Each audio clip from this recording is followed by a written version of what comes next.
Michael, huge congratulations. First time you're into the quarterfinals of the Players' Championships and a bit of revenge over Jose De Sousa. Must be over the moon with your day's work. I won't say revenge, but if I hold revenge against everyone, I think it's against every player in the PDC. It was just, for me, it was more of a mental battle with myself because I knew if I would have started half decent in the quarters against him in Grand Slam, I wanted to be an 8-2 down and I battled back to, I think I led that game 13-12 as well. So it was a more mental thing with myself, just not start slow, but he came out like a house on fire. I think 5 legs he kicked off, 140-180 in first session. And I had to hang on and he let me off twice. So I only went to the first session 3-2 and then 6-4 down, he let me off again. But the last session, I started to find the treble more often and some crucial finishing at the end as well. Both games today, you've had to come from behind against Gary and Jose. Does that show you what a good spot you're in, that the fact you're willing to grind these games out now? I had to come behind against Boris as well. I don't think I've led a game this tournament. So no, it's just don't matter if I'm behind or in front, as long as my name's in the app for the next round. I don't give a monkey. So it's just happy where I am at the minute. I'm pleased doing my game. My finishing probably just jigs the way it looks okay. My scoring looks fine, but yeah, I'm just happy where I am now. Playing Gary with the injury, is that a distraction? We all know he can throw them, but the fact that he looks in pain and everything like that, is that a distraction when you play him? No, because I felt like he speeded me up. It was like the game was proper fast. And I come up after the first break and I thought, someone with a bad leg is not throwing quick. When me and Gally play, I think that's his nature and his mentality. He's like, he loves the quick game, he loves getting on with it. And I think if you asked him himself, I think he was doing the same. He just wanted to get on with it through his darts. And yeah, it just felt really quick. I was like, right, go off on the break, but you've got to keep your composure, stop rushing, stop throwing. And yeah, he messed up on the fifth there. Let me in for the 120 and kind of didn't look back then. I have to ask you, at 7-0, it looked like, did you have an issue with your water bottle or something? Did it splash you in the eye? No, what it was, the camera wasn't to see it. He went down the wrong goal. He just looked up and we saw you like this, and we were like, what's going on there? He threw his first one, I was trying to hold it in, and then he threw his second, it was getting really, really bad. And as he let go his third, it just exploded out back of the stage. I had proper coughing and everything, and my eyes started streaming. But what was worst, I think I went 119 when I come back, and he didn't hit a treble, so I put him off here.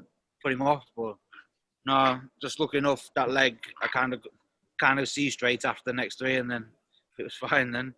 We have to ask you about last night as well. How much did you jump around in your room and shout at Super League? Well, like, it's just showing how these games, I just showed what settlement's all about. You don't give up and you keep going to that last darts in or the final whistle. Oh my God, that was mint. Because like, when Zach Hardaker was taking a penalty kick for go 6-4, I was ready for walk out. And I saw, was it Kuta? It's either Kuta or Lomax caught the ball. I said, yes, maybe sit back down. And then Theo went for kicker and I saw your last attempt, don't do it again. Then all I kept thinking is Tommy Mack made one last year in the final against Salford. First ever one he's ever done. And then he gave him the ball and I was like, it's in. So I ran off screaming and then he hit the post for, oh my God. But the next minute, what's his name, Bevan French, just stepped back. I was like, go on, Wellesley lad. And he straight on and then started giving Joe a load of stick because he's a Wigan fan. And then he disappeared, just went to bed, cancelled his food and everything, just stayed in his room and come back out. Michael, it's a pleasure as always. Congratulations, mate. Thank you very much. Michael, congratulations on the win. This could be quite some weekend for St Helens if you keep up this form, couldn't it?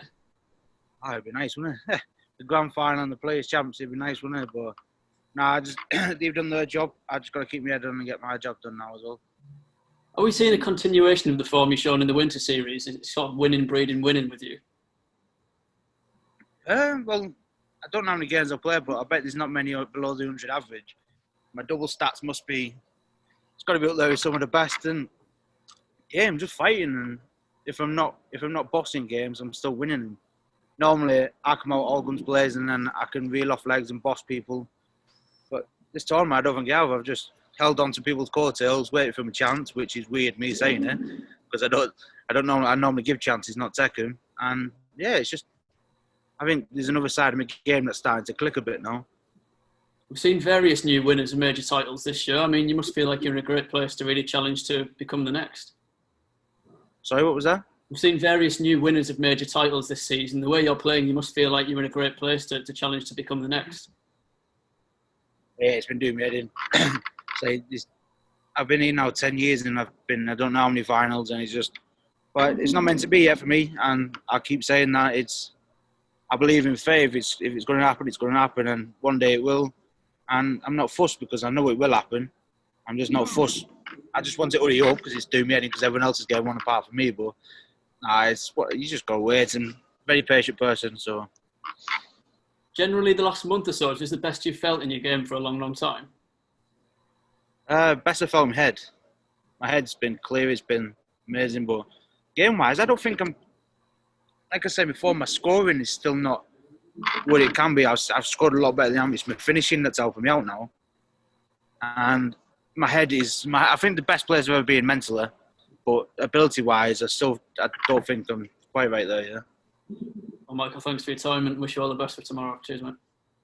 Cheers, man. Just one from me, Michael. You talk about St Helens rugby. Does that sort of thing inspire you a little bit when you're up on stage? Yeah, it's weird. It's like it's that never give up and never die, and that's when you're from St Helens. You either play rugby or you either work in Pilton glass or you work scaffolding. Like if you're thick at school like I was, you go into QED, which is scaffolding. But now going into a sport like this, it's all mental, and you see some of the lads who are taught to get on really well, and they're out there fighting for 80. I'm not as physical as what they are, but they're out there fighting for 80 minutes every tackle.